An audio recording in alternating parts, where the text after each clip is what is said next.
What's going on, guys? Morning. Oh, I'm fantastic. Thank you for asking. I hope you're doing well too. Thank you. What's going on, everyone? We got hella people joining in real quick. I'm seeing Julie. Amazing. Madison. Put yourself on mute, man. Everyone joining in, make sure you keep yourselves on mute this fine evening, fine afternoon. Try to put your cameras on if you can, because I want to see all y'all lovely faces. Hello, guys. Welcome. Good morning, everyone. Jade, Kit Kat, I see you. Nick, fantastic. Dean, I see you there. Justin, I see you. Got so many people coming in already. This is exciting. Hey there, what's going on? Glad to be here. Yeah, nice to see you. If you can, guys, put your cameras on. That way I can see y'all's faces. That'd be fantastic. I hope everyone's having a great Saturday so far. I know it's only noon, but I'm sure you guys have had a lot to do already. It's a beautiful day. So, yeah. Welcome, everyone. Welcome. Everyone, drop in the chat where you're from, what state you're joining us from. I want to see. I'm in New York, so Toronto, damn. Philly, of course, Dallas, Texas. Oh my gosh. California, of course. Connecticut, that's my home state. Represent. Bryant, where are you from in Connecticut, or if you're like there, just what city? I'm from Danbury, Connecticut. Oh my gosh, I'm from Stratford, Connecticut. Like I was born there. Oh, in Bridgeport, but that's sick. Very nice. Northern Virginia. Damn. Okay. Julie's in South Florida, of course, Chicago. We got people from all over the place. This is exciting. I don't know about you guys, but I I actually haven't been to many states outside of like New England, which is kind of sad, not gonna lie. But hopefully one day after I graduate, I can get out there, catch a flight, get to Cali. Never been there. So that's unfortunate. If you come to Cali, I will be your personal tour guide, ma'am. Yes. Okay. Deal. Now I have to do it. Everyone, when I go out to Cali, everyone's more than welcome to come hang. Foods for the moods. Let's go, Jade. That's awesome. Oh my gosh. I see Bobbins in the waiting room. Get him in here, that king. Where's Bobbin? Is he in here? Yeah. Brianna, I see you. There we go. Oh, Lynn, I see you. How are you today? Good. How are you? Fantastic. Bobbin, you? Hey. Hello. Hey, Abby. How you doing? I'm fantastic. How are you? I'm good. That's awesome. All right, let's keep waiting for a couple more people to join. Courtney, how are you? I see you here. Kevin, let's go. Kevin's here. Who else we got? We got so many people. This is exciting. Dean, got Alan, Kingston. Ooh, we're gonna get started shortly. Just waiting for a couple people to, join. I think Shaylin just came in. Shaylin, I see you. Elsie, hello. Oh my goodness. I was saying before to everyone, drop where you guys are from. So people who are just joining in, make sure you drop where you're from or what state you're joining us from at least.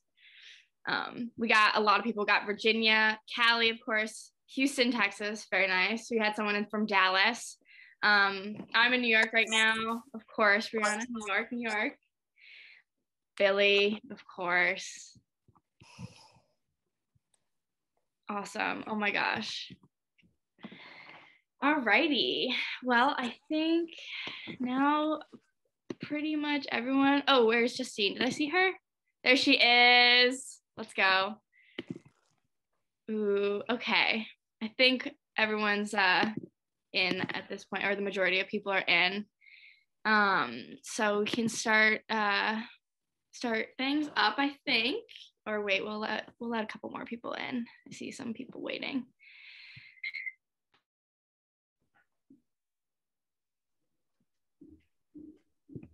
Am I muted? When did I mute? You're good now. Okay, you guys can hear me. Okay, we're good. I didn't realize that I was muted. Just how are you guys doing today? Let me know. It's beautiful out. I'm so excited for spring. I hope you guys are too, because my birthday's in the spring, so I'm really pumped about it. Alrighty, so I think the majority of people are in, so we can get things started. All right. So, okay. Welcome everyone. All right, welcome to our A&R panel on this fine Saturday afternoon. Okay, I'm your host. My name's Amanda Lopez, and I'm super excited that y'all are here. It's gonna be a great day. We're gonna talk about so many things. All right, so we're joined by our fantastic and lovely panelists. We've got Lynn Lendway and Abby B. Okay, everyone give some chef's kisses. All right, we're not doing raising the roof here. I'm coming up with my own. It's the chef's kisses, multiple, okay? Not one, multiple. All right. So these are some of A&R's finest, Lynn and Abby, of course. And y'all better get ready. Have a pen and paper next to you. Or if you prefer to take notes on your computer, make sure you got that up, because you're going to want to write down what they're saying, because they know what they're talking about. Trust me. Okay. So again, like I said, be ready to hear some great knowledgeable stuff. Okay. So we're going to be chatting about, like, you know, what exactly an A&R does, you know, how they search for their talent. And of course, we're going to find out how Lynn and Abby got to be so successful in their careers. All right. So I'm just going to, you know, go over the agenda for this evening. I keep saying evening, but it's the afternoon. So we're going to start off with a little bit of an interview. Okay. And then we're going to move on to the Q&A around like 12:30, 12:35-ish or so. All right. And then, yeah, and everyone make sure you prep some questions if you're going to have questions for Lynn and Abby, because you want to make sure you ask those. Don't hesitate. Okay. And then, of course, after that, I'm going to pass the floor over to Kyle for the listening session, which is going to start around like 1-ish. Okay. That's what we're shooting for. All right. So let me just give a quick introduction to our fantastic panelists. Okay. So we have Lynn Lendway, who's a 35-year industry vet. 35 years. You guys heard correctly. That's right. That's a lot. So naturally, she's going to know a lot. Okay. So we're going to have fantastic information coming through today. Okay. And then we have Abby, who has been in the industry for over a year or so now. And yeah. So you guys are going to hear from two wonderful, lovely people. Okay. And how about we start with Lynn? Why don't you tell us a little bit about yourself, what you've done in your career, and then we'll move on right to Abby. Okay. Okay. It's been a long one, so I'm going to give you highlights and you can go back and ask questions later. Perfect. I started in the fashion business, found out the only thing I actually liked about it was buying clothes and wearing clothes. When I was in college, I became friends with a kid whose family owned the Hit Factory. And after we would go dancing at Studio 54, we would go back to the studio and hang out. And I got to know a bunch of record producers, and they were amazing. So when I was in the fashion industry, I hated it. And I was like, I loved the producers. They spent a lot of time teaching me about boards and what they did. So I was like, I'll get into the music business. This was before people knew there was a real music business. And it was when there were a lot of major labels rather than just 3. So I saw an ad in the paper for just a receptionist and went, I'll do that. And my parents were very upset because I was doing really well in the fashion business. And then moved up quickly, went into A&R. From there, I went into artist management. I worked with the band Kiss.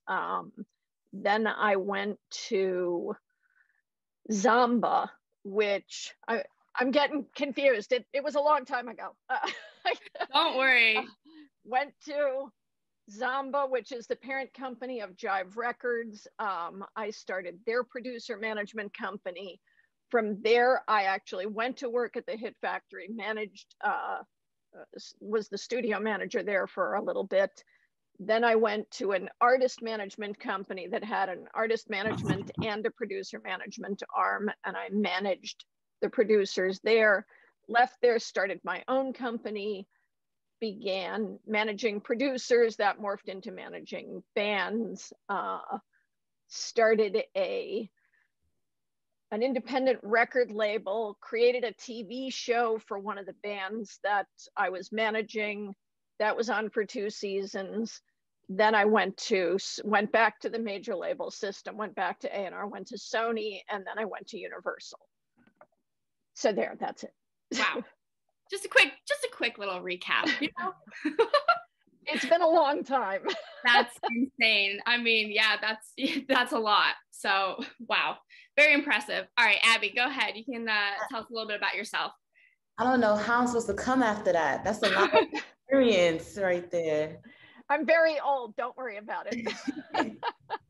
Well, how did I become an A&R? So I started noticing that I wanted to be in the music industry when I started doing events. I started putting ciphers together, and I was just picking talent from like my neighborhood or my city. And then people always used to tell me like, oh, you should be an A&R. And I used to be like, what is that? Like, I have no idea what is an A&R. So I looked it up and I'm like, well, this seems like something I'm already doing on my own, like finding talent, putting spotlight on upcoming talent. So the first thing I did was I tried to get an internship. I got an internship, and then I got hired as an actual A&R 6 months after my internship. And I'm still making my way up right now. Damn, that is awesome. So fantastic. Are you guys hearing all this? Like, oh my God. That's so inspiring, honestly. Like, you know, I'm sure we have plenty of people in here like who are hoping to, you know, achieve that much success. So of course, we're gonna get right into some questions. So I hope y'all are ready. I got some great ones lined up. Okay. All right. So actually, we're gonna start with Abby. Let's, you know, and then we'll move on to Lynn. You can, you know, chime in here and there. Okay. So why don't you tell us exactly what an A&R is and, you know, the importance of it, and yeah, go ahead. Start. There's really like 2 different types of A&R, maybe even 3. There's A&R admin, and that's the A&R that does like paperwork only, and it's not really a creative A&R. Like, they're not in the studio with you building and helping you make like hit records. And so I'm more like a creative A&R. So I'm just like building with the artists. I'm putting them in a session with the right producers, right writers that is a good fit for them, and I'm just more on the creative side, and I'm just helping them produce good records. And that's really what an A&R is.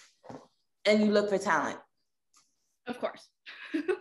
Yeah, Lynn, go ahead. First of all, I want to say excellent to Abby, because I love that you came up that way rather than going, I want to be an A&R person. Because I find that so many people who say they want to do A&R, it's more of a goal to get close to people rather than do a job. Right. And the job is not as exciting as it sounds. You know, people that wanting to, you know, I mean, a lot of it's babysitting, a lot of it's psychology, a lot of it's figuring out how to keep people who are fussy creative. Mm-hmm. It's a lot of trying to make personalities work together, trying to get people to open up, because, you know, you're working with, I mean, they're fussy people a lot of times. They're just, You know, they want what they want. They act like children. You do a lot of babysitting. And to get the best, sometimes you're battling an artist who thinks they know what sounds best for them.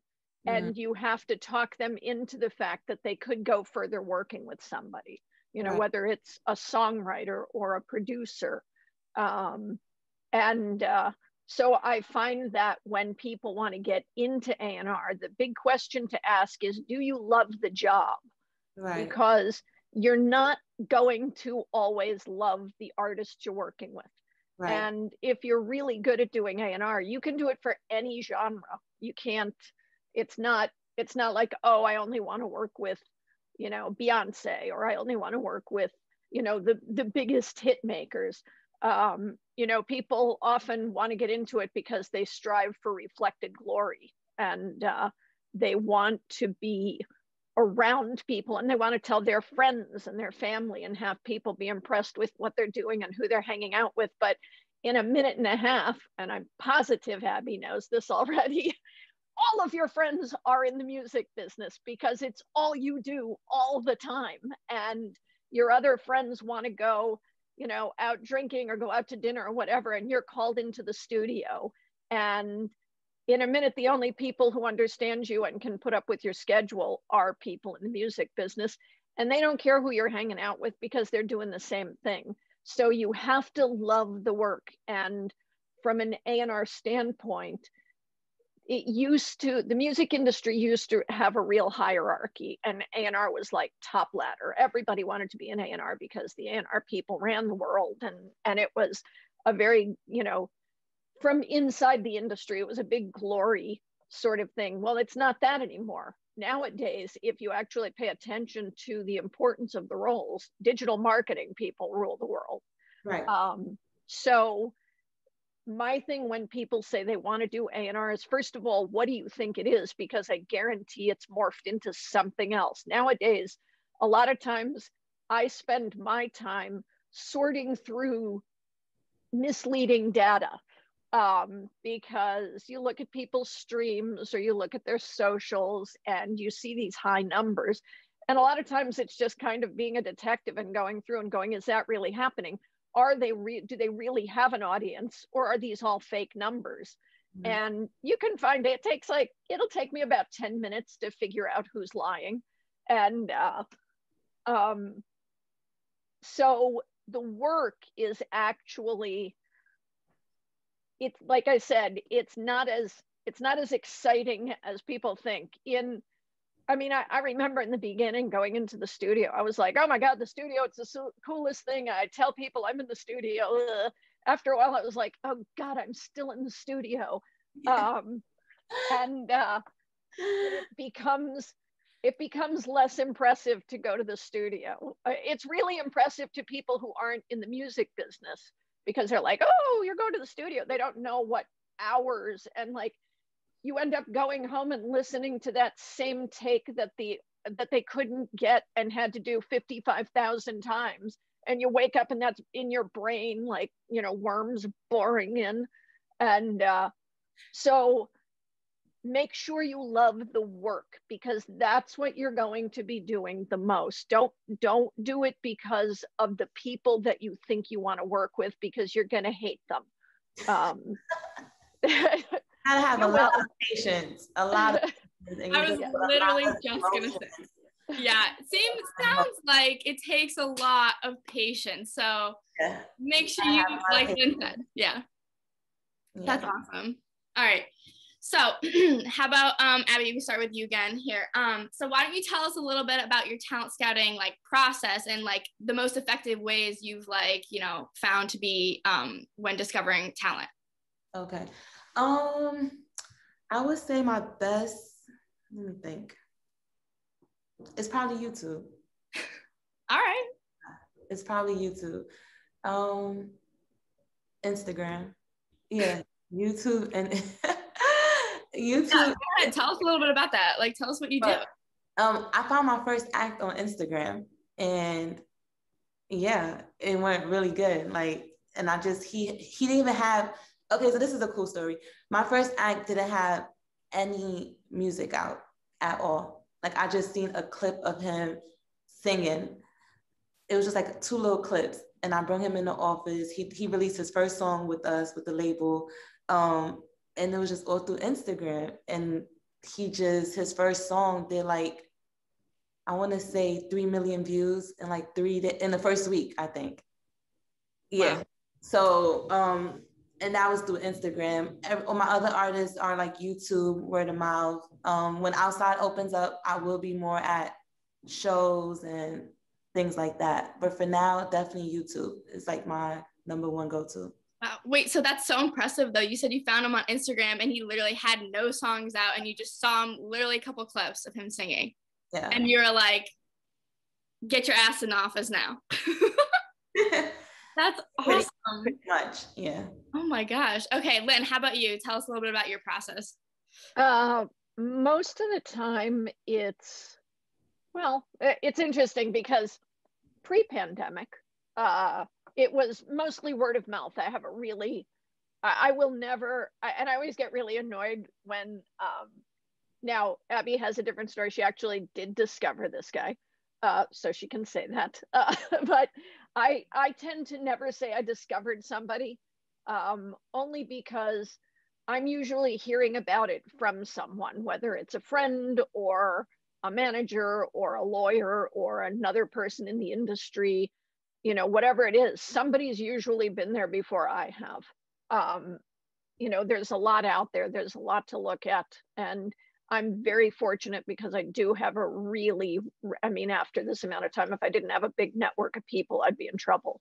So I usually, unless I'm traveling through some small town and find some weird little music bar and walk in and see somebody's been there before I have. So I don't usually say I discover anybody, but the process is similar. It's like I'll hear about somebody, especially now, hear about something, and then I do a deep dive online because I want to see not just talent is 10%, in my opinion. Talent is 10%. There are tons of people that are incredibly popular who really don't have any talent, but because they have a machine that has created that, and there is studio magic and everything else, you can make people believe there's talent. Talent's 10%. Just watch American Idol. You can see that the most talented people aren't winning. The people who have like a backstory or whatever, and then you never hear from them again anyway. So it's really, to me, about all of the other stuff. And by all of the other stuff, I don't mean I need to see somebody who's got huge socials and anything else. I want to see that they have a work ethic, because there are a lot of incredibly talented people who you can't get out of their bedrooms. And I don't want to find that out down the line because my head's been so turned by their amazing talent that I get that invested and money starts being spent. And then I find out I just didn't ask the right questions. Or, you want to see that there's a track record of them really wanting it, not just wanting to be famous, but actually wanting to do the work that it takes to be an artist. So I often do a deep dive and then make some phone calls and reach out to venues around them to see if they've actually performed someplace. Because, being an artist, it's interesting nowadays.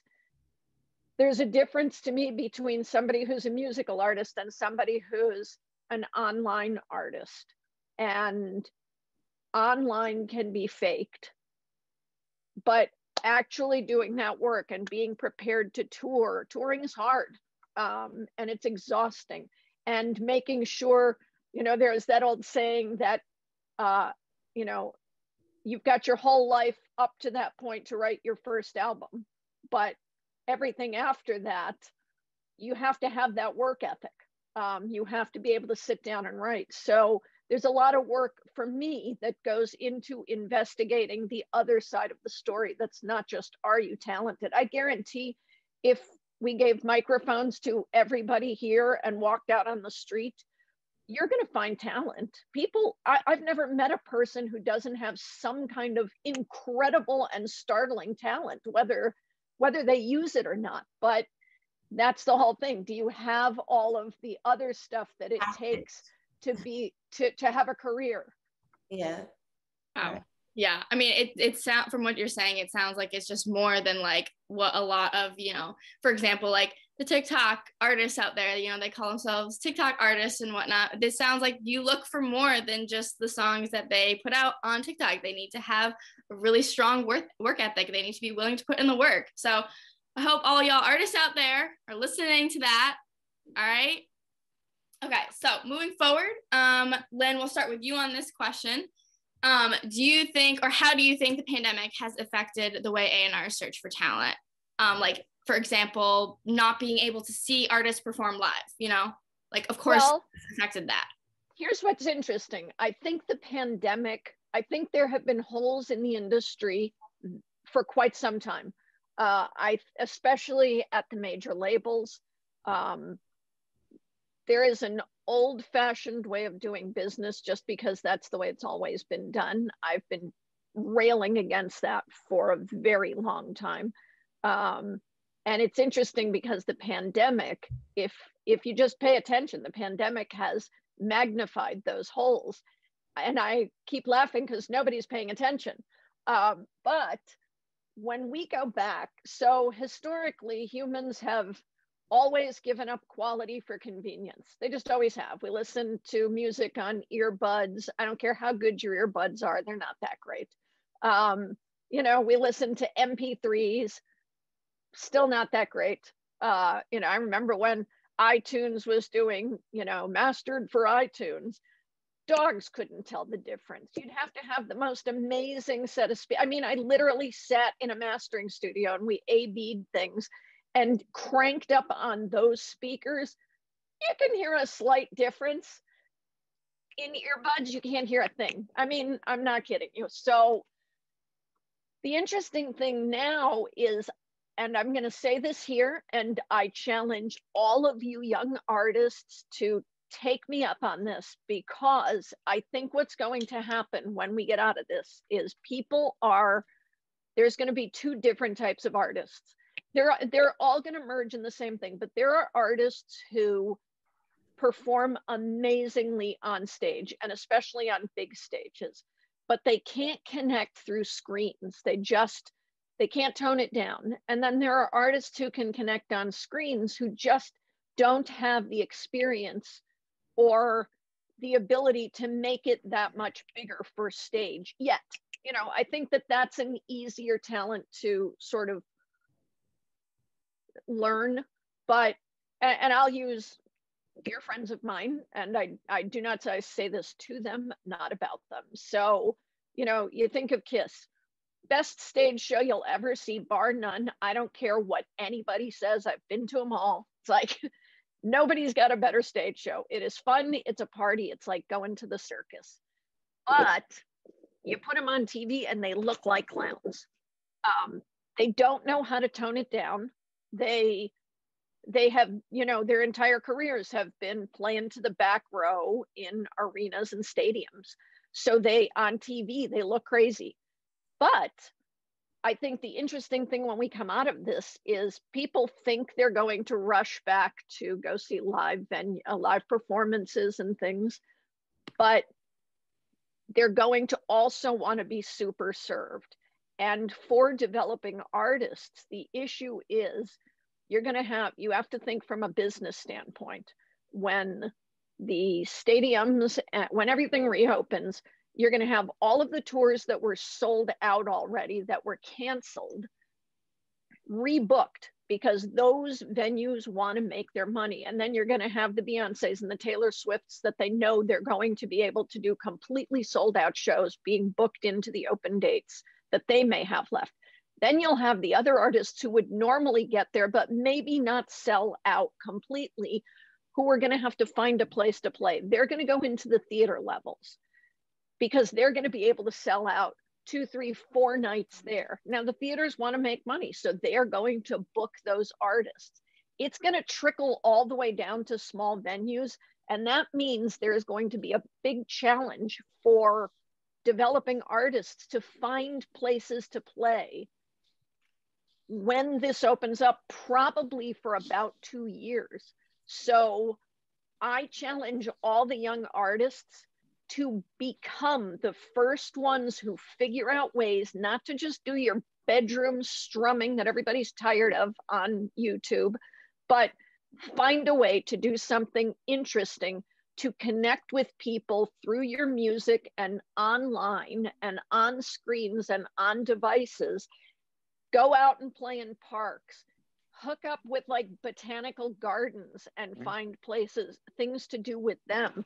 It's going to be an interesting thing coming out of this. And I think it really has magnified the holes in the industry and where developing artists don't really get a lot of support. And the unfortunate thing is, not only are you expected to be amazing at your craft, you're also expected to somehow be marketing geniuses. You know, I think just figure out how to create your space and your personality and your music the way you would in a small venue. Yeah. Try and figure out how to do it online, or how to connect with somebody who might have the ability to do something with live music that's not a venue. Like, just think out of the box a little bit. Yeah. Wow. That was a lot of good information. I hope y'all wrote a bunch of that down. Abby, why don't you build off of that a little bit? So as far as like, you want to know, has it been more difficult to find new artists during this? Yeah, just like how do you think the pandemic has just like affected the way A&Rs, you know, find their talent and like, or, you know, search for it? And because obviously live performances have been an issue, you know, artists haven't been able to do that much. So just, I want to get your opinion on that. So I feel like if you're an A&R that like looks for talent at live shows and stuff, then there's definitely a difference. As far as like finding talent online though, it hasn't really changed anything. I would say the only downfall is you can't feel an artist's energy face to face. Like if you're doing a Zoom meeting, I feel like it's not the same if you had the artist in the room with you and really feel their energy, really get to see their personality. So it's like, it's a little weird doing artist meetings through Zoom. Things is getting a little better now, so people are flying out artists in person. But yeah, it's just kind of weird to do stuff like this online and really get to feel an artist's energy and stuff. Yeah, no, I actually definitely agree with that. I'm a huge like vibes gal, so it's really nice to, you know, catch other people's vibes, and it's super hard to do that when you're not like in front of them. So alrighty, so it's about 12:35 almost, so I want to open the floor up to all of our lovely guests. Anybody who has any questions for Lynn or Abby, please use the raise hand feature. Okay, if you raise your hand like on the camera, I might not be able to see you, but yeah, raise your hand using the little raise hand feature, and then I'll definitely call on you. All right, Justin, I saw your hand go up first, so why don't we start with you? Okay, I'm sorry, I'm in the car, so forgive me. Thank you, Finesse, for doing this. Ladies, you are wonderful. I wanted to ask, what is it like being an A&R as a woman, and then Abby as a Black woman? I love the diversity and the fact that, Lynn, you've been in the game for a long time, so you've seen things change. Abby, you're just coming into it in this new era. So how do you navigate? What are the challenges, the struggles? What are things that kind of work for you? Just kind of talk about that, because bottom line, I believe that women are needed in these type of roles. And so glad to see that you guys are on here expressing those insights. So I would say the challenges are demanding respect and also gaining trust.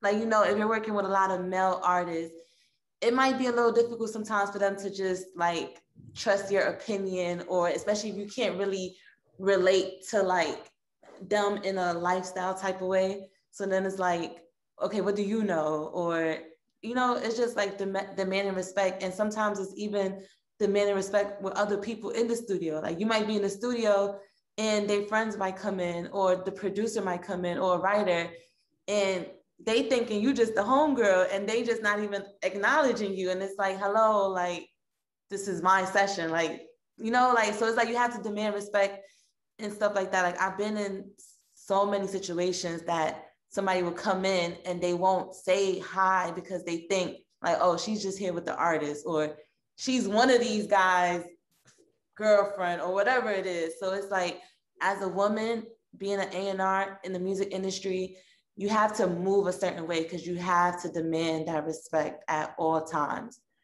And that's pretty much it. And I would say as a woman A&R too, I've noticed, for me, from my experience, a lot of my male artists,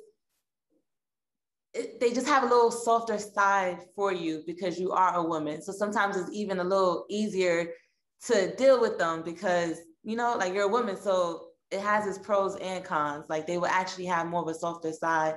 They'll probably listen to you before they listen to another guy in the office or whatever. Right.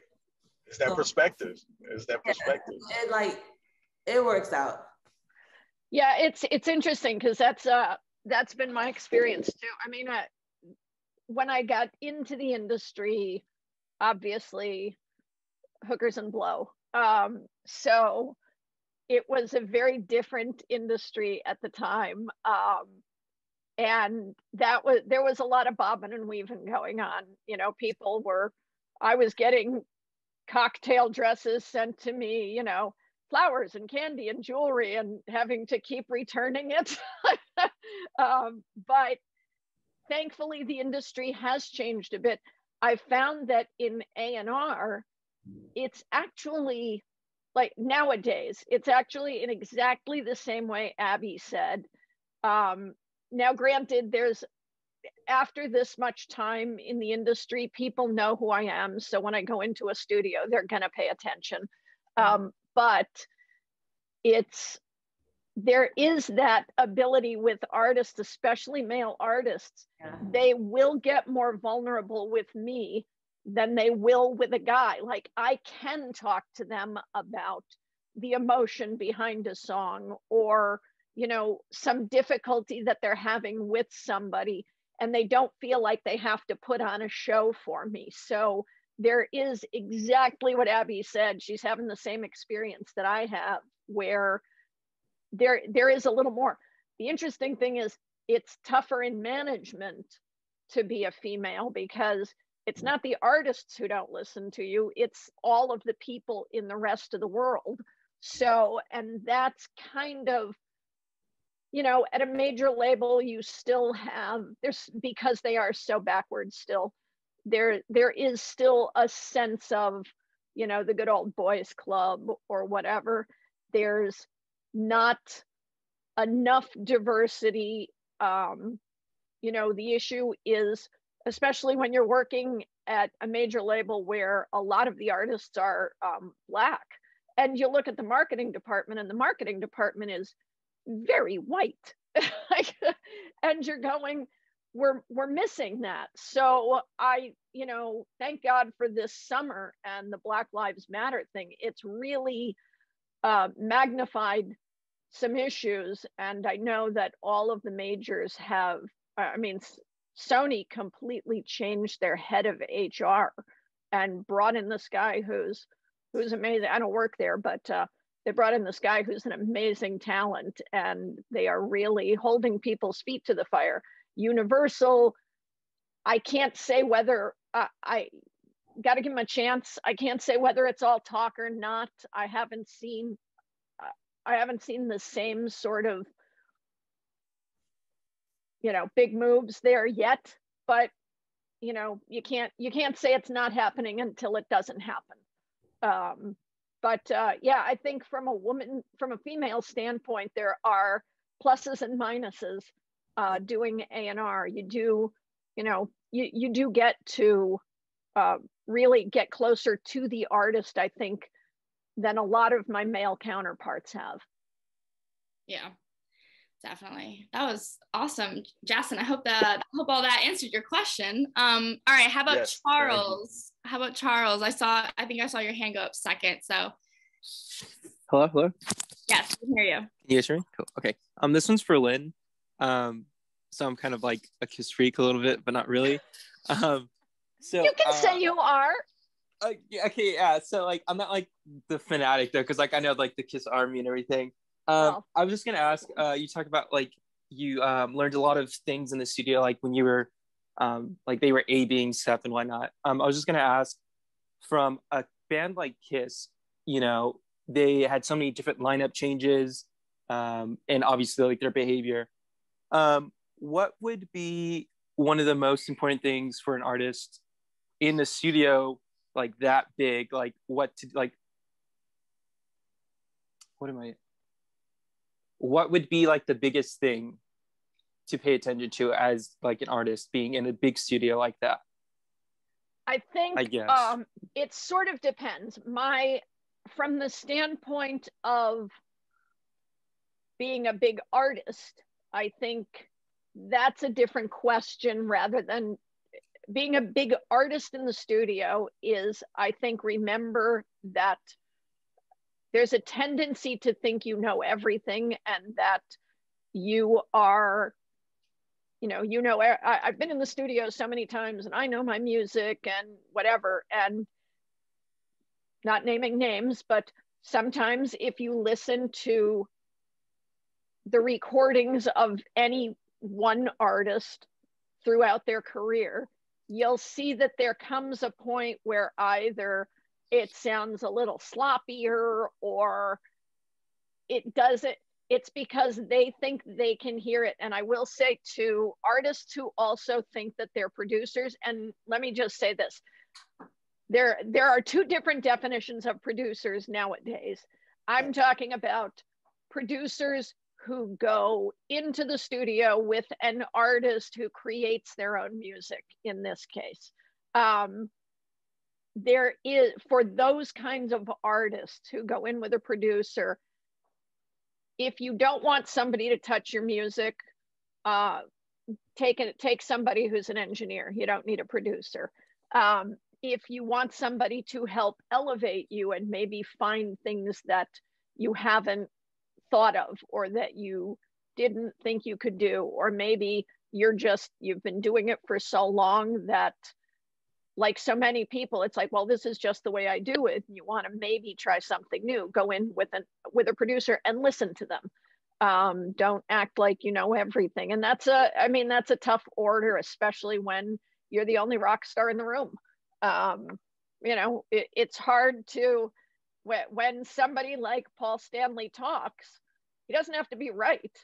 He just has to talk. And oftentimes people just go, well, of course he knows. He's the only rock star. I always laugh at him because he does this thing that drives me crazy and it makes me laugh and it always works. And I wonder why people don't question him, because he'll make some stupid statement and then go, but just my opinion. But what's laced behind that statement is always, and I'm the only rock star in the room. And so I think the challenge for anyone at that level is to always remain open-minded. And I think that becomes tough, because when you have such a history of success, it's hard to bring somebody new in and let go of what has worked for you. And I think that's a challenge for absolutely anybody. I found that for myself, just from a management perspective.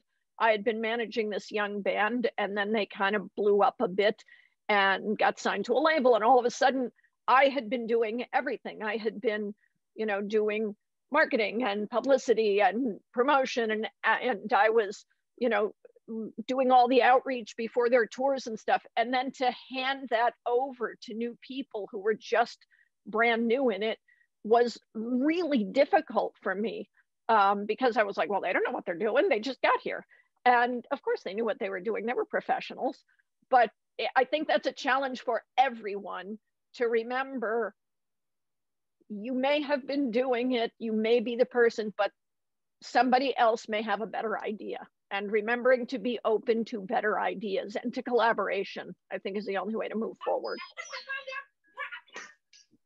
Awesome. Everyone else, make sure you keep your mics off. Yeah. All right, Julie, let's go to your question. Hi, good afternoon, everyone. Thank you so much. This event was so great. This question is for Lynn, and I'd also love to hear from Abby as well, too. Early on, you spoke about how psychology plays a part in the process in managing artists. Can you expand on that a little bit? They're fussy. Oftentimes, and Abby's going to speak to this just as well as I can because she is the one who brought it up. So when an artist creates something, and this is completely understandable, when an artist creates something, it's their baby, and nobody wants to hear their baby is ugly. So, but if you just think about it, a lot of times an artist will come to you and they're like, I have 10 songs. I wrote 10 songs. So let's get those out. And it's like, I promise if you wrote 10 songs, even if you're the most amazing songwriter with a string of hits, if all you have are 10 songs for me to choose from, maybe, and I'm being generous, 5 of them will be great. And the rest of them will kind of be throwaways. And you have to be able to approach that. And I will openly say, and like I said, there's something to being as old as I am because people will listen to me a little easier, but I have a problem lying. So I really have to sort of say things and then go backwards. Like, oh, how did that sound when that just came out? Because a lot of times somebody will throw something out there and I'll be like, ugh. But, you know, hopefully by that time they know me a little bit. Plus I always come with a caveat, like I'm going to say things, but give me a minute to explain myself. So there's a lot of how do you get somebody to be willing to continue to be creative without saying your baby's ugly? And that is psychology. And it's also, you go in the studio and the producer wants something and the artist is fighting against something. And you kind of have to figure out, is one better for the project? And if that's the case, how do you get the other person to turn around and let that happen?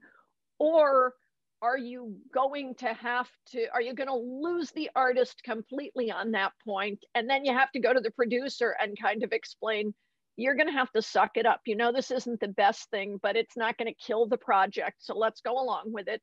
And then there's band infighting, and then girlfriends or boyfriends, and everybody's got an opinion. And it's, you know, you've got to keep everybody's head in the game. And that's where the psychology comes in. And I throw to Abby because she's going to be able to expand on that.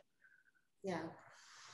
So yeah, everything you said is so true. So telling an artist that you don't like a song is like,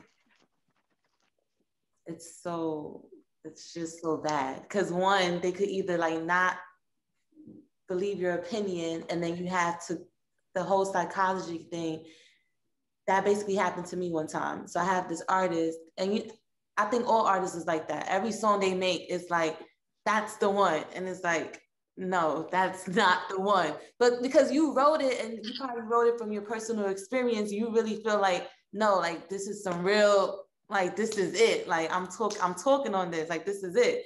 So I feel like it's just different ways to say that's not it without just saying like, oh, I don't like that song. So what I would do is I would have a listening session, and I'll bring maybe other A&Rs in the room, and then you can get all their opinion. And then now if you're there and you see that it's 5 people telling you that ain't the song, then you're most likely gonna be like, okay, you know what?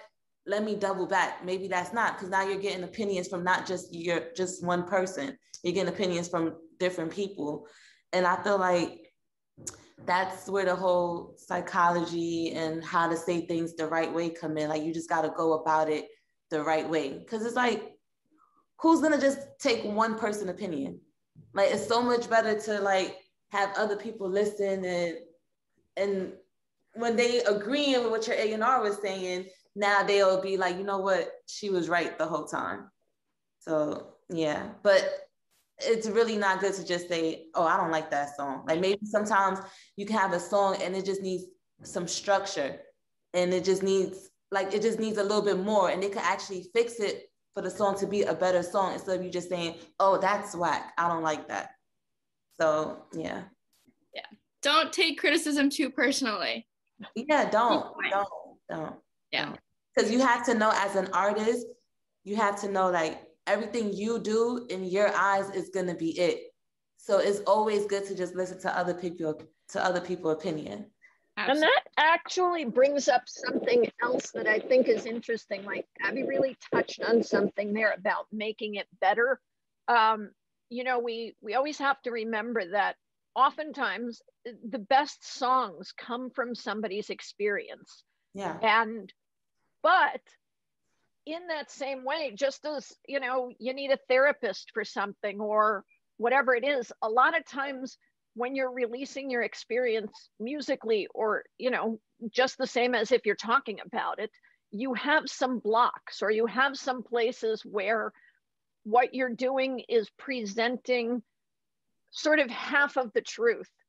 And in music, you want to hear all of the truth. And sometimes the sticking point between a song being something the artist wanted to get out and a song actually connecting to people is that just that twist for truth. And that's where the psychology comes in, where sometimes it's just sitting with somebody and going, I know what you were trying to say, but it doesn't sound authentic to me. And if you just break it down a little further and a little further, you can go, like, the artist will have a breakthrough and just go, oh yeah, you know, I felt funny talking about the hurt that caused.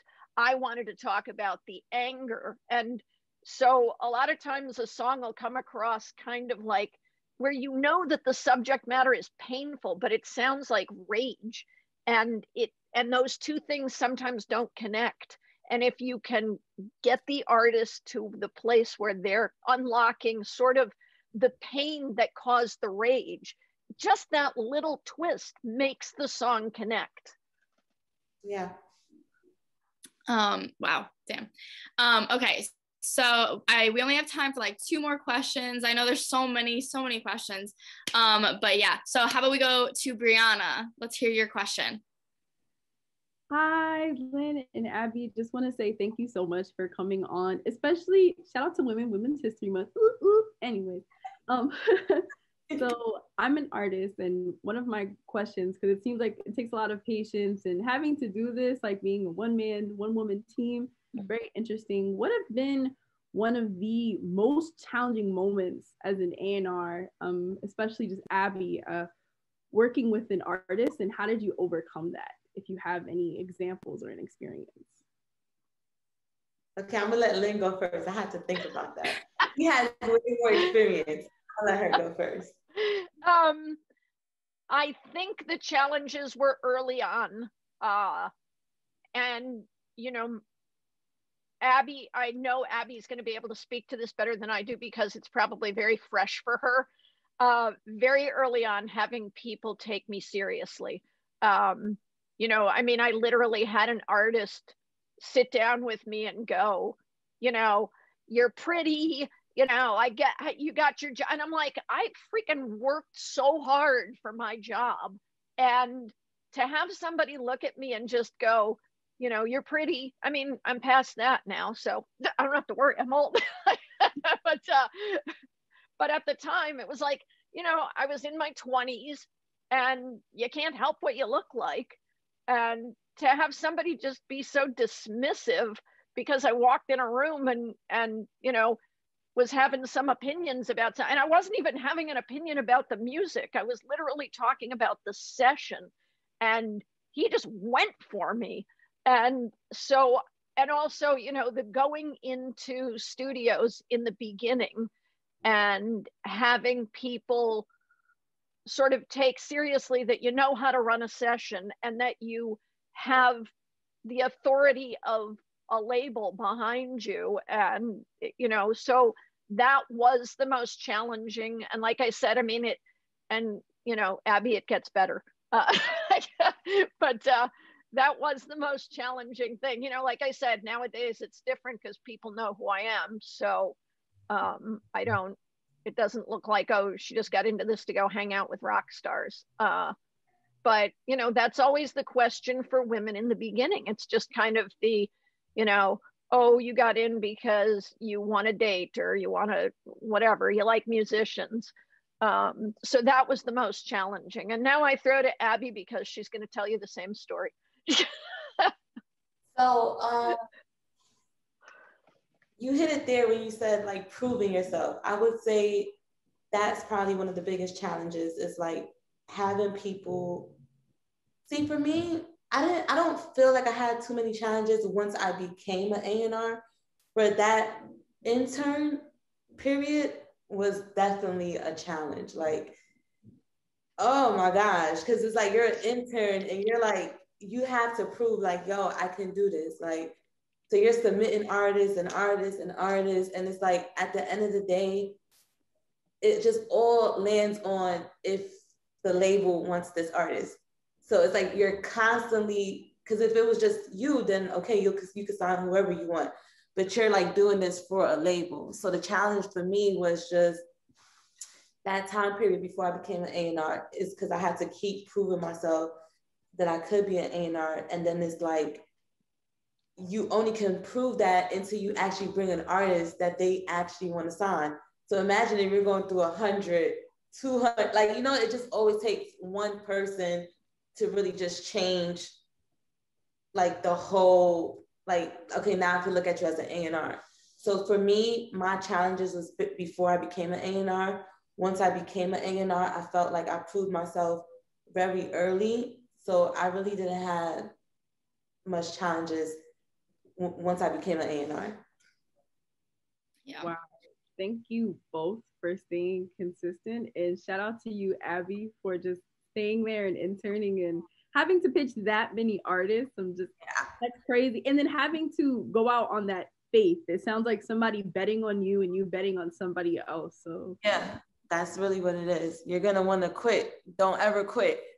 Just keep going. Thank you. Awesome. Let's get some chef's kisses going. All right, one more question. Tyler, I saw you had a question with do you not want to ask it anymore? No, she literally just answered my question. I was going to ask about her internship, but where was your internship? That's like a real quick question. Oh, the label? Yes. Cinematic. Okay, cool. Cinematic Music Group. Gotcha. Alrighty, so then let's get one quick question in. Lottie, do you want to ask your question? Yes. Hello, ladies. Thank you so much for being here. My question is, what advice do you have for someone who's trying to transition into A&R from the creative side? So I'm someone who's a songwriter, so I spend a lot of time with artists and producers, and so by default, it involves some degree of being able to determine talent, but I want to get more into seeing how I can help like develop that and take that to the next level. So any advice you guys have would be great. So you want to know like how do you make that transition, or how do you know if that's really what you want to do? Honestly, either way, it's fine. Okay, so like Lynn said earlier about how a lot of people just say they want to be an A&R. So for me, it literally came to me. Like it came from people telling me I should be an A&R because I didn't know what an A&R was. So in that sense, I feel like it was just meant to happen because it literally just came to me. Like, I don't even know what made me want to do an event. Like, I never, ever said I want to be in the music industry. Like, even when I used to do production assistant work and I was on music video sets, and it still never crossed my mind, like, I want to be in the music industry. So you got to pay attention to what the universe tells you, really. And if you want to, like, transition, I would say, even like when I got my first internship, I was interning in every department. Like you could be a photographer and I ask you, do you need help? You could be like a PM and I ask you, do you need help? Just so I can see every department and really get to learn like, okay, what is it that fits? Like what feels good for me? Like what fits for me? And if you want to transition, I say like, do research. And it's not just like, oh, A&R is just this. Like, it's a lot that comes behind it. So it's like, do research and just do different things. And as you're just trying different things, you're going to see what you'll know. Like, you'll know when you know, like, you're going to feel it. And you're going to feel like this feels right. Like, this feels like what I should be doing. Thank you. I appreciate that. And expanding on that, I mean, Abby really touched on something. The best advice I ever got when I got in the music industry was from another woman who said, don't get stuck in one department, do everything. Everything. Because so many people get into the business and they literally only know the part that they're in, and they know the other parts of the jobs from how they touch their jobs, but they don't know how to do those jobs. And if you don't know how to do a lot of other jobs and you haven't done a lot of other stuff, you don't know how to manage expectations. You don't know how to manage your own expectations when you ask for something. You don't know how to successfully negotiate to make everybody happy, because you can't understand why someone's asking for something. And what you may see as frivolous is something that's very important to get their job done. So doing everything, I find that a lot of people come into the music industry and they don't really know all the different jobs that are within the music industry and all the different things they can do. So they get kind of locked on, like, you know, the big visible ones that everybody talks about. But a different question that I'd like to ask you is, you say you're a songwriter. Why do you want to get into A&R? I think for me, it's just like seeing so much independent talent that I want to be able to help foster and just kind of help elevate their careers. Because I feel like as a songwriter, like, what I'm able to do in that regard is really limited because it's just on the creative side, but I want to be able to play a role like on the business side as well. I will say this, and Abby may have a different answer, so I'd like to throw back to her right after this, because from my standpoint, labels do not do artist development anymore. So if what you're, that's it, because you're at a smaller label. Yeah. So, yeah, but real artist development often comes from the management side. So you may not want to do A&R. You may want to go into management. So that's what I say. The industry is changing so rapidly, and it has been. It's just now we're really seeing how it's changing. And you know, to get what you want, and that's why I always kind of go back when somebody says they want to do A&R. I'm like, what do you really want to do? Because there may be multiple other roads to do exactly what you want to do. And A&R is only one path. And A&R is heartbreaking, by the way, because you will see so many in your career. You'll see so many artists who deserve to make it and deserve their shot. And something will happen and just derail it. And there's nothing you can do to change it or help it. I mean, the number of artists I've seen that I wish everybody knew of that are so much more than the number of artists that have actually made it. And the numbers of artists that have made it, I'm like, I mean, like I said, not going to name names, but there are quite a few out there that you're just like, oh my God, it infuriates me to listen to their music because I know what happened to get them to where they were. And I know what they did. And I know, like, you know, the lack of integrity or the horrible things they've done or the people they stepped on. And then you look at these other incredibly talented people that have just fallen by the wayside for something they had no control over. So it is a heartbreaking business. And, you know, when you're in it long enough, you just kind of have to keep moving forward. But that's why I say, you know, from your standpoint, you may want to consider management, not A&R. I appreciate that. And don't think that just being a songwriter is not enough. You get booked by A&Rs. We need more songwriters. Thank you. Chef's kisses. Awesome. Really appreciate it. Wow. Okay. So now it's nearing that time where we get to all vibe together. So also make sure everyone, Shaylin's been dropping in the chat the contact sheet. So if you want to connect with everyone, make sure you click on that link and fill out all that, okay?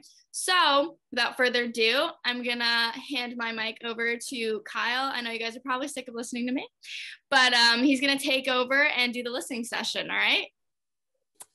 Hello, everybody. I'm Kyle Leite. First of all, I just want to give it up for our amazing panelists, our awesome hosts.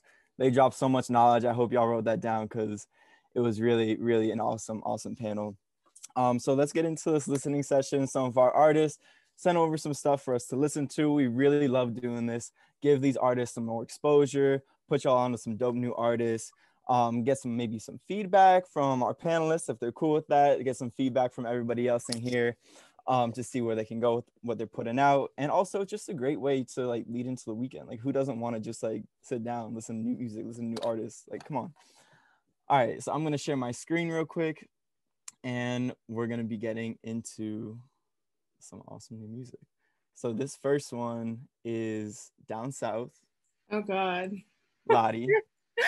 No, I'm not gonna lie. I listened to this a little bit before and it was fucking fire. So let's get into this one.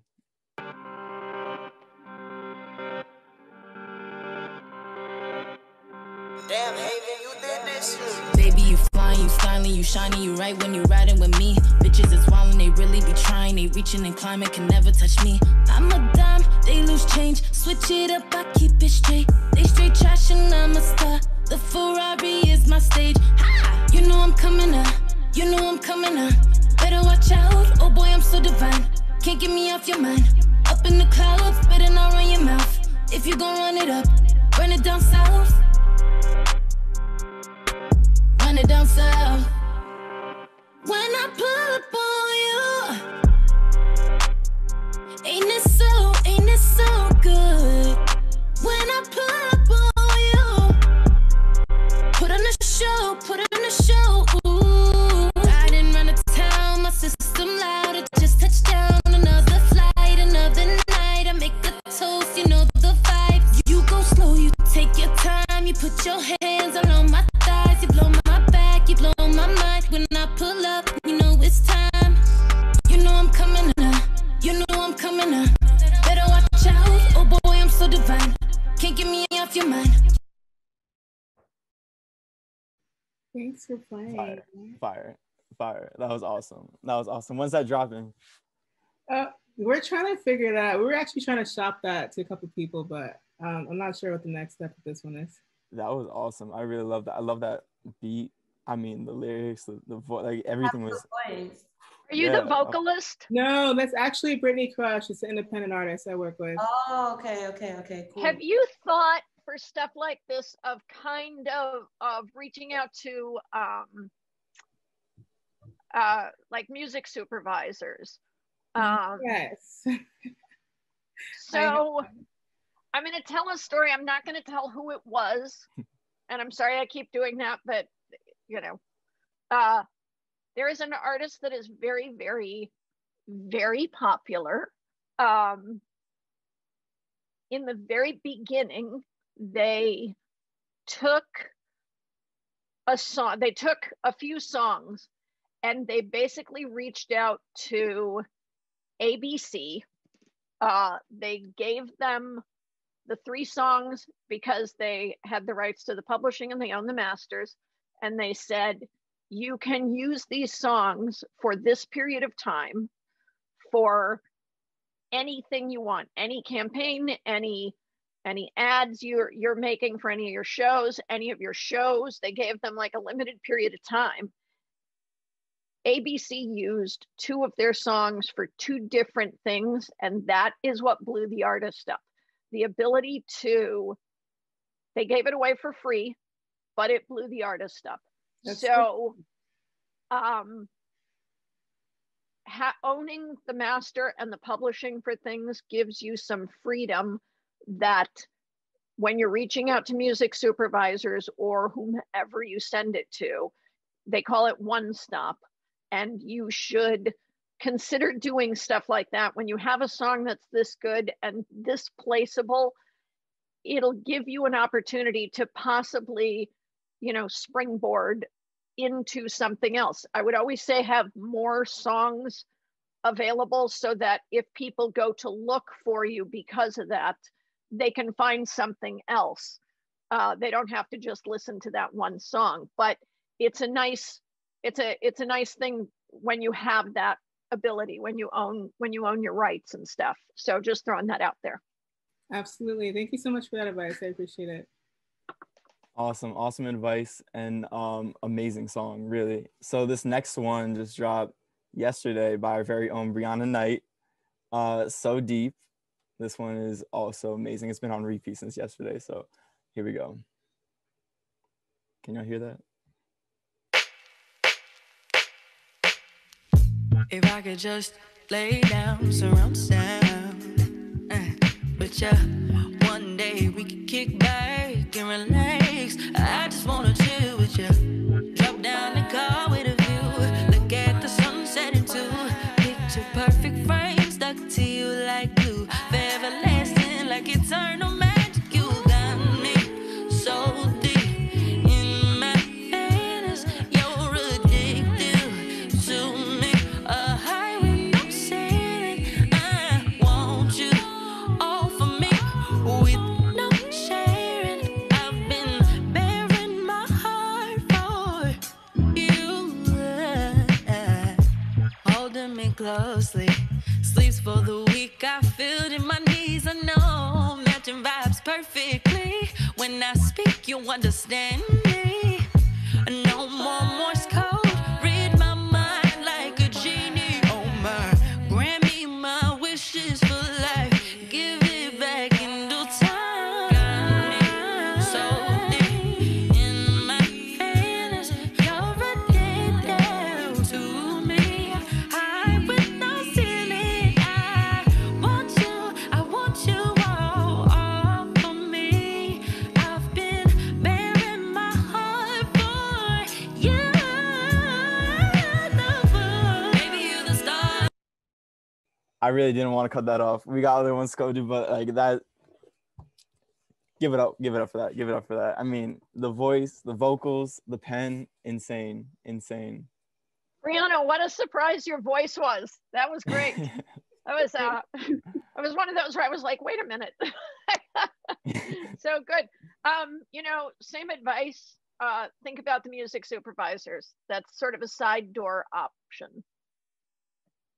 Thank you. Absolutely. This next one we have is called, my chat's blocking this, Forever Ain't Always by Jaquan McCoy. Steal Love by him also is fire. I've been listening to that a lot since it came out, but that's just a side note. So here we go. It's not playing right now. Let me refresh this real quick. So deep. All right. Go Sound Radio.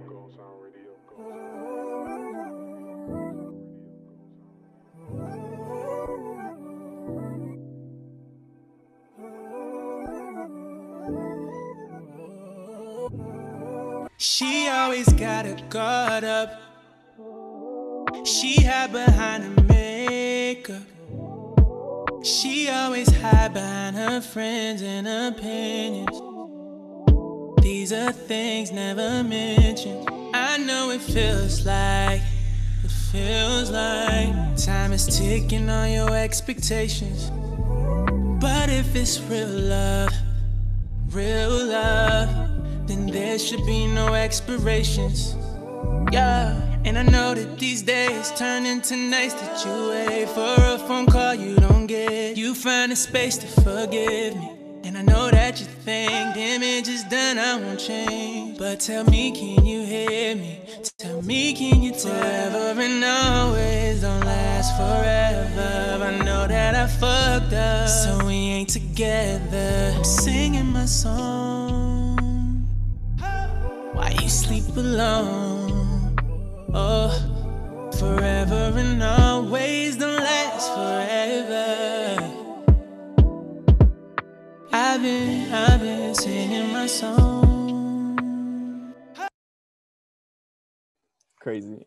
So much talent coming in this week. I mean, those vocals again were amazing. Abby and Lynn, do you have anything you want to say about that? I mean, that was crazy. So I'm actually so pleasantly surprised by the amount of talent in the room. Oh, no. Good voice. Sorry. Definitely. Yeah, that was it's remarkable to hear the amount of talent in this room. I usually come into these things and meh.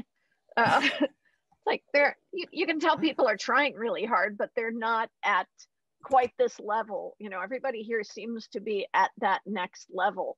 And I hate to say it, but I keep going back to the initial advice. There's an opportunity when you own your own master, and you own your own publishing. And I don't like at telling people to give anything away for free. That's why I say make sure you give it a limited amount of time. But sometimes music supervisors or an opportunity to get something on a commercial or a TV show or whatever it may be, it's a nice springboard. Just make sure you have all of the backup that you need, that you're not just sending people to empty social pages and an empty Spotify account. Make sure you have more stuff. People get bored quickly. But yeah, if you're set up for that, I think so far for all three of what we've heard, and I suspect going forward, my advice would be the same. Awesome. Can everybody see my email just now, or did it just go to one person? I did that before. Yeah, I'm trying to put my email so everybody could send me music to my email, but I'm not sure if it just went to one person just now. I think it may have just went to one person. The NRG, the Nura Goddess. All right, so how can I get it so everybody? If you go to the little thing where it says like two, where it says two, click on the little down arrow and go to everybody. Yeah. So everybody can send me music to this email right here. That's awesome. Thank you so much for that. We love having a supportive group over here. We got this next one is Can't Do Without Love, Jackson artist. So let's go. Let's get.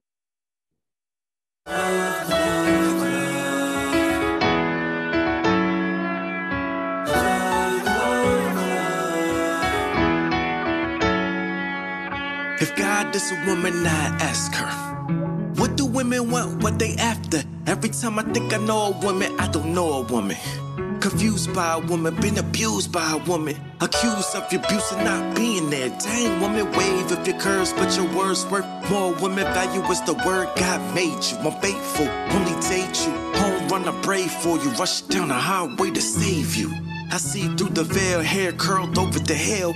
Marriage can't hide yourself. Break up, no makeup, make yourself.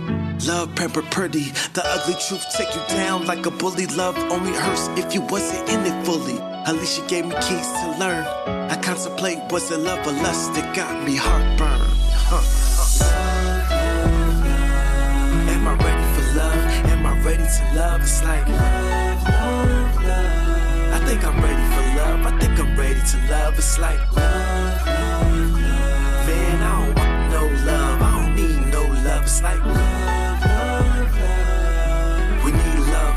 One love can't do without love. If God is a man, I ask him, why your woman so attractive? But the same beauty takes my freedom like taxes. Never think to respond. They reacting. A good man cool until the fan breaks. Can't ventilate. Yeah, awesome. I love that. I like that, like the beat drop right there. You do poetry? Yes, I'm a spoken word artist. Yeah. Guitarist, so when outside, so I try to put that in. Invite me to your poetry events. Okay, I'll do that. Thank you. Cool. That was dope. Single is coming out later this month too. Everyone, 326. So 326. This is an exclusive. Keep an eye out for that. Definitely. That's awesome, man. Love to see that. Do you also work with other artists? I do. I develop artists. I am an artist, producer. I kind of do a lot of different I'm more things. talking about for your lyrics, because there are so many artists that I know and have run across where I'm like, your lyric, I get it, the beat, the whole thing, but there's something missing in the connection, and your lyrics really sort of have that. I think you could you could really collaborate with a lot of people, you know, Definitely. and That's some the who are goal. already successful. Right. Thank you. Thank you. That's what I'm moving towards. So I appreciate that. Awesome. Awesome. This next one is Icarus by Elsie. We know anytime Elsie sends us something, it's going to be fire. So let's get into this one.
Amazing. We always love hearing everything from Elsie. Her voice is so incredible.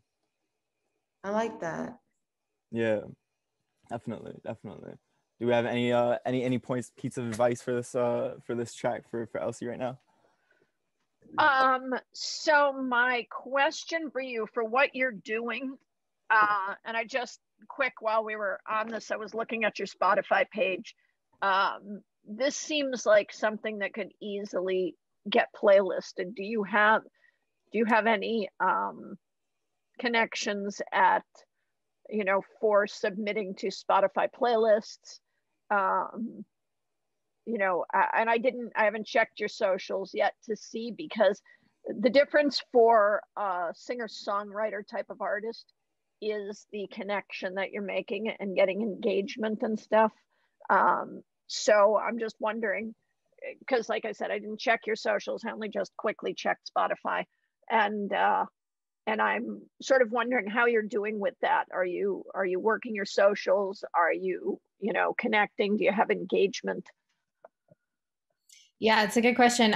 So on the playlist side, I guess I don't have like the, Spotify editorial type connections, but I have gotten playlist placements before, but it's kind of like, I guess, smaller playlists. And then, yeah, in terms of, it's definitely something I can do a better job of in terms of my socials. So that's like definitely the next step, is just like getting all of that. But yeah, I've gotten to know a bunch of people through the years. I used to work in the music industry. And yeah, I think I'm just kind of figuring out how to like establish myself. Okay. Have you checked so far? Have you done any work with So Far Sounds? Yes, I actually have. Yeah. Okay. When you do something, when you play, do you take tracks? What do you do? How do you perform out? I usually do live when I perform, like guitar or piano. So it's a little bit of a different sound. Then here's my really quick take on that. I worked with several artists who, at the point where they were trying to break, they had music that sounded, I don't want to say like this, but similar in that it had electronic components. And then when they played out, it was very acoustic. They failed completely because the audience that went to see them and heard acoustic music, when they went to listen to the music online, heard something with electronics. And the audience that enjoyed the electronic component online when they went to see them was getting the acoustic thing. Those are very different audiences. I will say find a way to, and whether it's taking loops or whatever it is, you need tracks, whatever, to help you incorporate more of that sound in your live performance so that the audience experience is similar for both of them, because you don't want two separate audiences being happy only in one place. Yeah, that's a really good point. I also do have tracks that are acoustic. So I'll play those acoustically. And then for these types of songs, that's really good advice, because I've also played track at shows. At So Far, I'll do like a strip back, but when I do my live shows, the tracks are like a big part of that too. But that's really, really good to just like think about as well. Awesome. Definitely. Yeah, definitely. thank you. Thank you guys so much for all these pieces of advice. We have a few more tracks to get into. I know we don't have too much time, but definitely want to get to all these tracks because everything has been so amazing so far. So this one is Dean, Someday.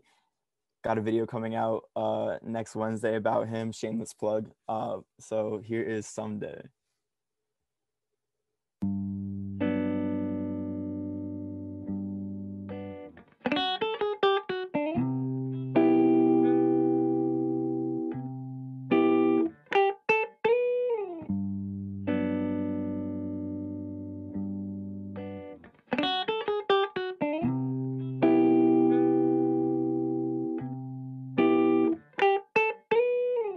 Draw, quick to shoot.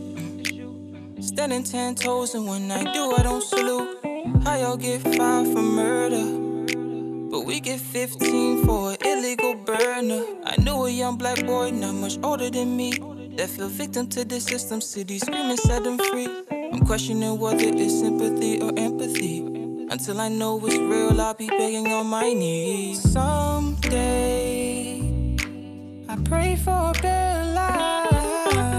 Someday, I pray that we see light. Someday, I pray that the people see us as equal. Someday, maybe one day. Shot dead in the streets, look how they did my homie. Tears running faster than he could, that's what they told me. They use reality as a form of hate. Use my skin as a canvas, watch them. Someday, I pray for a better life. I hate to cut it off, but we do have other ones to get to. But I mean, I think that really speaks for itself. Abby, how are we feeling about Dean? I really like that. The beat was good, everything. Awesome. I will go back and finish listening to it. Definitely. I suggest everyone goes back and finish listening to all of these because these are all really, really amazing. So up next we have Ghetto Flower Freestyle by Manny Jr. So here we go for this one.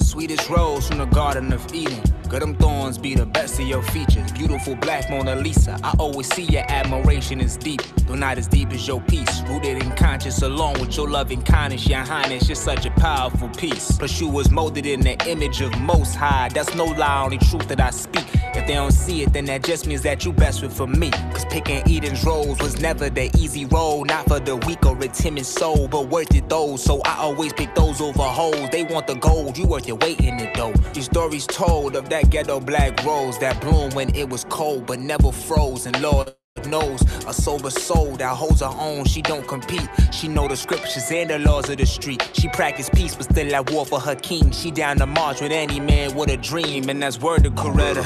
Couldn't have it no better. Beautiful black queen, you everything we need you to be. She's a ghetto flower from the concrete, baby.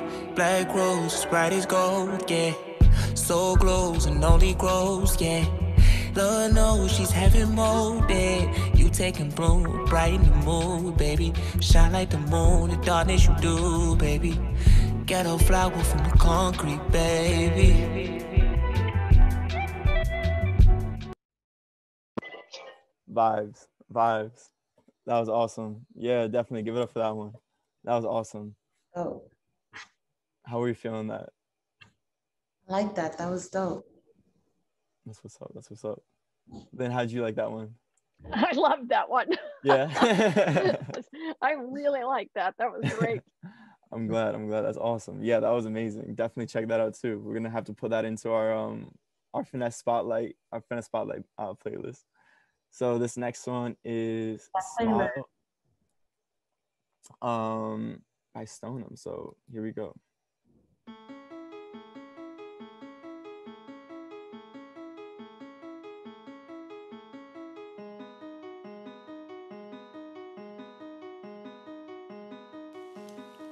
I was singing, looking, hold you down. I was singing, looking, hold you down. Don't let nobody take your smile. Don't let nobody take your smile. Don't let nobody take your smile. Don't let nobody take your smile. It's not like a child in the wild, so free like a sound. I'll never go back. Hold on, let me refresh the page. I think it just stopped loading. I'll go back to it. Take your smile. It's not like a child in the wild, so free like a sound. I'll never go out. Going up in the cloud, you will never fall down. Got a shot so loud that they got it in now. Gonna go all out, never in with the crowd. Take my throne here with this crown. Love myself more than I did now. Let me fall, gonna take that as a vow. Cause I had them days, not so bad days, up down days. Inside out and take a smile away like sunshine about to get shade. This I won't trade, it's on mine, no ego. Where I go, up together we go. Hide my tears by smiling, we know. Load that carry sooner, be gone. Say, make you feel that, make you feel that.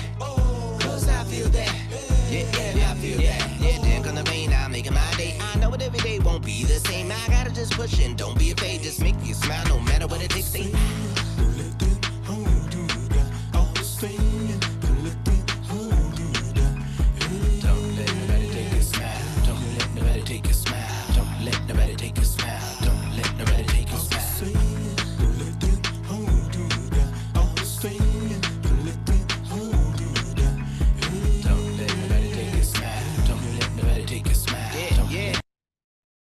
Love that upbeat. Outcast vibes. Definitely. That was different. I like that. Yeah, that was awesome. That was really awesome. I love like the message too with it too. That was like, I was really just like bopping with it. I was feeling good.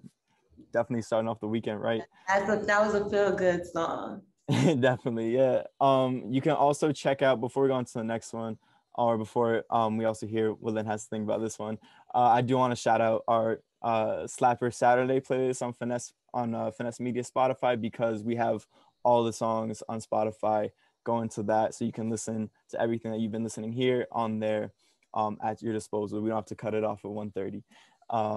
Quick, I just want to make sure y'all subscribe to that Slapper Saturday. Like it. If y'all loving it, you can hear all that on that playlist. You feel me? That's it though. Go ahead, get your thing on, Kyle. Absolutely. How many more songs do we have though? We got 2 more songs. Okay, cool. Awesome. All right. This next one is Chris Carter, Beachfront. Let me refresh the page again. I think it's been waiting there for too long.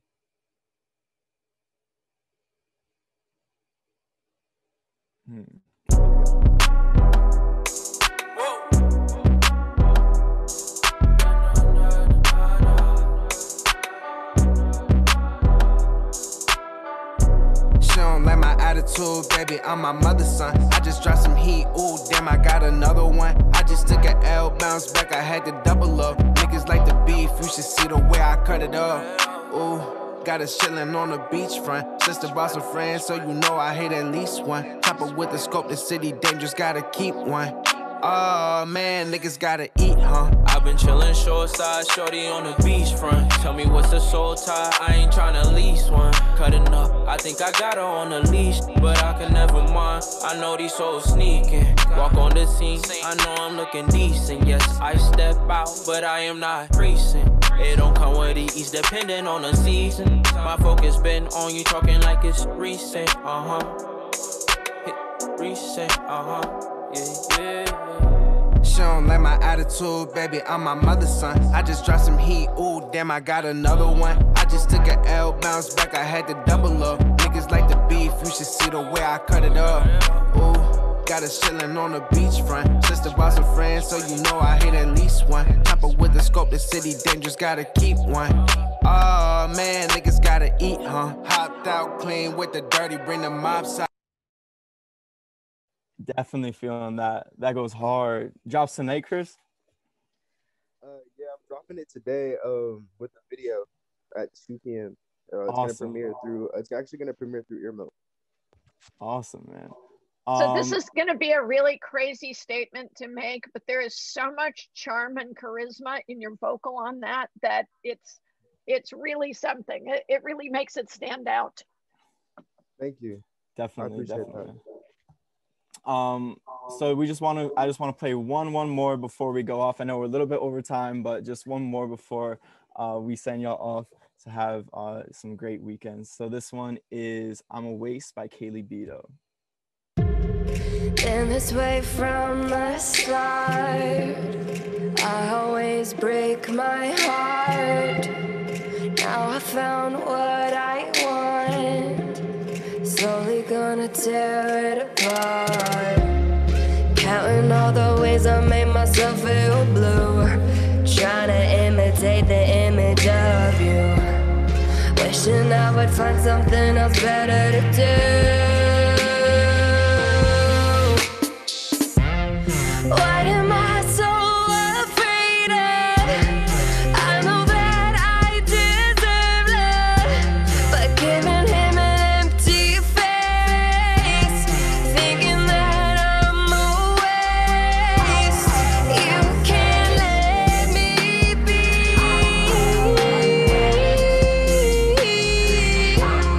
I just rather bleed blood. Yeah, that was awesome. I mean, the vocals on that were crazy. The production is crazy. What do we think about that? That was dope. Yeah. Yeah, who is that one? I Kaylee keep Beto. scrolling through to see everybody's faces. That's me. Okay, that was great. Thank you so much. I keep trying to, like, as I'm listening, I'm trying to put faces with the music. Awesome. Thank you guys so much for your amazing feedback. I mean, I love the listening sessions. I think this was an awesome one. So much talent we have in this community, so much talent we had going on. Thank you everyone who submitted. Thank you to our amazing panelists. Yeah, let's give it up for them. Chef Kiss snaps. Yeah, that was awesome. So just before we go off, I wanted to mention a couple events that we got coming up. We got a music and mental health and wellness event tomorrow, or rather next week, Saturday. It's just going to be a discussion with the Music Business Association. It's going to be a panel. We're going to go into some breakout rooms and a little meditation at the end. It's going to be awesome. Hope to see you all there. Also, if you're not already a part of Finessed Media, if you're not a part of our community, join. What are you waiting for? Like, these panels are amazing. We have amazing panelists that come on, drop so many gems. It's really, just come build, come network. We'd love to have you. And at that, thank you everyone for popping out. Thank you again to our panelists. And I hope you have amazing weekends. Thanks for having us. Thank you. Thank you. Of course. Thank you, everybody. Thank you, everybody. Bye. Thank you so much, Lynn and Abby. Thank you. Yes, thank you, Lynn and Abby, so much for showing up today. We really appreciate it. Thank you. Bye, y'all. Have a good weekend. Bye.